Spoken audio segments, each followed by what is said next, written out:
Hi guys, so I'm just editing this week's vlog and I've realised there's going to be a few questions that remain unanswered. First of all, why are you in the house, not the van? We're staying in this amazing B&B and we'll show you around next week when we explore the dingle area. There are also a few questions on the Instagram which we didn't get around to answering, so I'll just leave a brief answer in the description for you instead.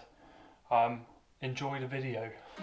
Hello everyone, so today we're going to do something a little bit different. We've got a Q&A session to celebrate our 10,000 subscribers. Woo! Thanks guys. Yeah, thank you so much, we're so happy. So we bought a bottle of Prosecco. We actually bought this yesterday and we was like, we can't open it till we get to 10,000. Turns out we didn't get there till this morning at 10 AM, so I was at work, we couldn't drink it then, so we're going to crack it open now and answer a few questions you might have about us. So you know it's the good stuff because it's screw top. But yeah, Tom asked you guys a couple of days ago On Instagram. Yeah, any questions you have about us, so... Thanks everyone who asked a question. I've basically sorted them into 3 different categories and I'll put some like timestamps or something somewhere so that if you want to skip ahead to a section you can do that. I haven't seen them yet, so it's a surprise for me, so I'm going to be improvising. You know, it's the real deal. Cheers, 10,000. 10,000, woohoo! Lost in Transit. Okay, so the first section is personal and then it goes travel and then work. So the personal questions, first of all, how old are you guys? So Isabel, how old are you? I genuinely forget. I am 28. And I'm 29. Where do you come from and then how did you meet? So we're both from Cornwall. For this is my Cornwall, and this is my home. So that is the southwest point, a little bit at the bottom of the UK. And then the second part of the question is how did you meet? So we're both from the same town. We both went to school there. Isabel was a couple of years younger than me, but she was in my little brother's year, and I am in Isabel's big sister's year. So although we weren't in the same year, we got to know each other just at the end of school, just as we were leaving, and we dated for a little bit then, and then we went off and did our own thing and came back together, which was like a 5-year gap or something. Did you both enjoy travelling before, or did one of you influence the other? So back when we were 18 and we first got together, one of the first things we actually did together was go travelling. We hitchhiked around France. Yeah, so that hitchhiking trip with Tom that summer definitely sparked my love for like adventurous travelling. Like we would literally be hitchhiking everywhere, sleeping on a beach in a sleeping bag. It was a really great summer. So in the years in between when we weren't going out, we both went to university, but then the other thing we both did was a lot of travelling. So I went to Australia and travelled around Australia for a year, and I also hitchhiked around Europe. So I hitchhiked down to Turkey and all around Europe really. And Isabel? So I did a lot of hitchhiking to Croatia, across Spain with my sister, and then when I finished uni, me and my sister went on the trip of a lifetime to South America. What did you do before? What did we do before? Where do I start? So I went to, well, after college, I went to university. No, it's too far back. What did we do before? This travel. Yeah, what did you... This travelling, what we did before. Before people started okay, watching us. what we did right before Lost in Transit. So we're not going to go way back to like our school years. We're just going to go back to Lost in Transit time, before Lost in Transit. We both worked on a campsite together as campsite managers, and that really grew our love for the outdoors and spending more time together, having less stress, being active and just being in nature. It made us realise what's important to us in life. After that, summer finished, we were both a bit lost what to do. I decided to train to be a science teacher, a secondary science teacher. I got a place on a PGCE course and I did that right after the campsite job. Tom moved back to Cornwall and he volunteered for the National Trust as a ranger. And during that year, I found it really, really hard, really stressful. And I had all these like allergic reactions to the stress. I did work really hard and I was good at it, but it came with a price to pay of being like so beside myself with stress. And so as a bit of an escapism, I bought the van that year. It was really on a whim. Tom was on a stag do in Estonia. Yeah. And me and my brothers were talking one night and they were talking to me about van life and they were showing me all these vans, and I had a bit of money saved because in the UK you get paid a little bit of money to train to be teachers.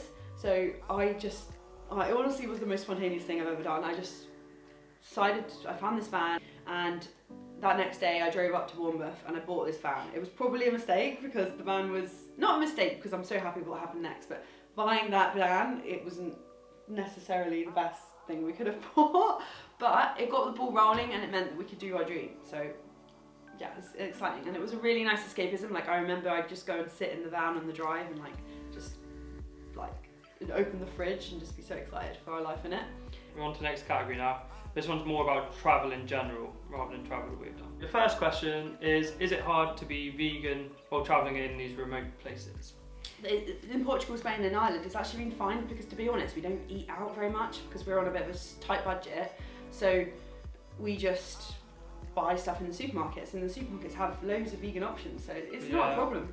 Like, when I was in Portugal, I was really surprised by all of the vegan stuff. Actually, there was stuff. And I think that's changed in the recent years. I think veganism's on the rise. Yeah, I think eating out would be hard. Yeah, I think it's basically like chips. Yeah. So the next question is, how long are you planning on travelling or doing van life for? That's a bit of a hard question. We don't really plan more than about a week ahead. I'm going to guess maybe like a year or two, somewhere in that sort of ballpark. Kind of depends on money. Yeah. We just have no plans. I know that sounds a bit weird, but we just don't plan ahead very much at all. Like, it's fun to have a plan and look forward to a trip, but we don't actually know what we're doing next. But we want to do it for the foreseeable until we stop wanting to do it. There's no time limit, there's no deadline. Until we run out of money, or until we stop wanting to do it. Or we want to do something else. Which kind of... Or until the van breaks down. Yeah, well, the van dying is probably the one that will stop us. That would be so sad. Alright, and then this one's sort of related. What are your future travel plans? Well, yeah, let us know in the comments if you've got an idea for a cool road trip or something, because we don't have many plans. Like, we've been in Ireland for ages now, and we don't plan on leaving soon. What is one country you want to see while we're in the van? I'd like to go to Greece and Croatia. Oh, yeah. Nice. And I would really like to go up to like Scandinavia and see my friends in Norway and Sweden and stuff. So other ends of Europe. Yeah. What we have been saying today is we've definitely noticed now it's January, it's getting colder, so potentially we'd like some winter sun. Like some sun fairly soon. After we finish Ireland, I think we'll be heading due south. Okay, so then the next one. What do you want to do after van life? Do you still want to buy land abroad? I think we do. Like, it's always been our dream, and I think individually, without really realising it, it's been a dream of ours to own a bit of land and live off the land and... Yeah, I think try and become self-sufficient, really. Someone who really inspires me on YouTube is Chris Harbour. So he's living in Wales, doing one plant development, living completely self-sufficiently. And I would absolutely love to do something like that one day. There's rumours that One Planet Development might come to Cornwall. If that happens, we would love to live in Cornwall. Land prices are insane. We don't have enough money to buy land. Yeah, so we don't that's have the money. But we one day, I would love to. We don't have jobs. Yeah, well. Right, what is the favourite place you've visited in the van? We both loved Isle of Skye. Skye was incredible. Skye was so many different landscapes in such a small area. It was really incredible. But I would say, and I'm going to say it, is that I've probably enjoyed travelling Ireland the most of anywhere I've ever been. Yeah, Ireland's been so much fun. So we're on to our next category, and it is work. So the first question, I think, is aimed more at me. What does Tom do while Isabel is working?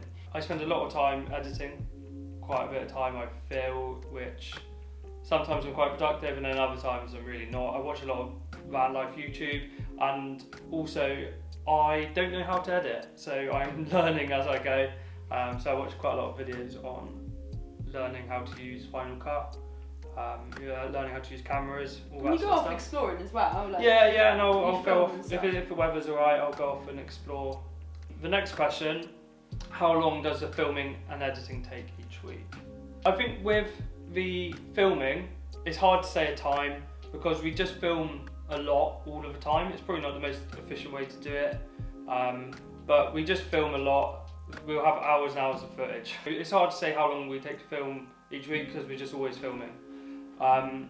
The editing, I'd say I take 2 work days to do. So what's that, 16 hours? Okay, so now Isabel, this is the big one that everybody asks this question. What does Isabel do for work? And I think we're finally in a position where we can reveal what it is. It's nothing fancy exciting, but we've kept it quiet because I didn't tell my work that I was living in a van or not in the UK, and I just really didn't want to jeopardise my position and lose my job. But I've actually got some pretty exciting news that I've actually handed in my notice. So my last working day will be on Monday.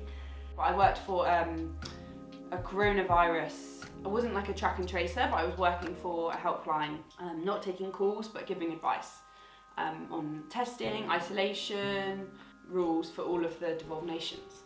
It was like quite intense. It was quite full on. Like I'd work really, really hard for 8 hours, but I would all be typing, sometimes having meetings, but mainly typing. So it was quite good for living in a van. Okay, so there's lots of benefits to working. It gave me a focus. It made me productive. I had a schedule. It also helped Tom, I think, in turn have a schedule because I would be sitting down for 8 hours and Tom would also do the editing. It gave our travelling a little bit more of a structure, not just like we're travelling. And we had money. And yeah, that's another big pro, is that I had money. It's a separate pro. Money coming in. I was paid minimum wage, but in a van there's minimum outgoing, so it was enough to pay for the food and fuel, and I also managed to save. Another pro that I didn't think I would have expected is that I really enjoyed talking to people, and I've made some really nice positive relationships at work, and I've built those up. I've worked there for a year now, and I really like speaking to them every day, and I will miss that. But the negatives have outweighed the positives. The negatives were, it was quite stressful working full-time and travelling. It's quite hectic. So like one day, we'd always have people think about internet. We'd always be thinking about the next day, making sure we've got a quiet space to work. And I tried to go part-time, but unfortunately it just wasn't possible. Yeah, part-time would have been but they were really good to me, and like I really liked the job because it was not stressful, but I say it wasn't stressful, it was quite intense in the moment, very busy in the moment, but it wasn't something I would go home and worry about, which teaching was. Who knows, I might not be here again, so I want to enjoy it, and I've done a lot in that company for a year. I've worked really hard, and now it's time to either look for another part-time position or have a bit of time out, maybe see if YouTube does well. Yeah, but I think building on that as well is like, if you want to live in a van and work online, you definitely can. Yeah. I think it's difficult to try and do a 20-minute vlog every week at the same time, but we're going to have a lot more time in going forward making these vlogs, and we're going to try and do the YouTube thing. You know? But my help now, I can put all my working energy into vlog energy. But what I want to say as well, because we've had so much interest over that question, loads of people asked me what I did for work, loads of people asked in the comments. I think it's so doable. It depends what kind of job you have, but I mean, I can even have meetings and people didn't know I was in a van, like even in like the windiest conditions, in the Isle of Skye, in torrential rain and hailstorms and windstorms. People can't really hear it. If you've got a good headset, you're fine. And I would recommend getting a good internet set up. So we've got this like little Netgear Wi-Fi box that you put your SIM in. We've got aerials that go on top, and it honestly is fine. Like, I had good enough internet, just as good as anyone else. I didn't have any more technical difficulties than anyone else would that was in a normal house. And there's so many remote jobs now due to the pandemic. One of the benefits that comes from it is offices are just allowing people to work remotely, and van life. Also, I recommend if you're going to start out doing remote work, we first started on our drive, then a few miles away from home, just trying it out. Just to see if it would work. And you'll find this absolutely fine. And then the next question is, how do you budget? So we both use Monzo, so we have our money in front of us, we can see what we have. And it's really easy to split all our bills, so we just split all of our bills. We don't really budget in a proper budget sense. We are pretty frugal anyway. We never really eat out that much, and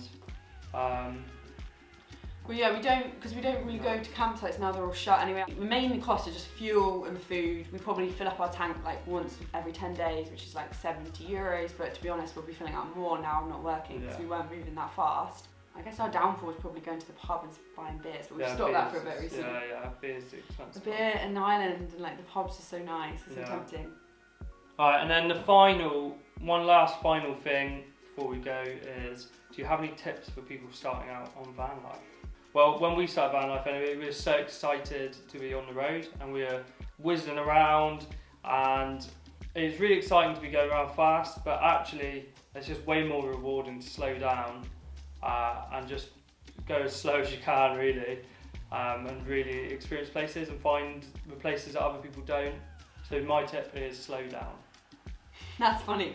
It's kind of opposite end of the spectrum of what mine is. Mine's going to be just go for it. Like when I mean go for it, it's like when you're starting out and you're deciding whether to do it. And I know that's a sweeping statement because not everyone can afford it, but I don't mean go out and buy a van. Obviously do if you can, but start saying I'm going to buy a van and I'm going to work this amount of time and I'm going to do it.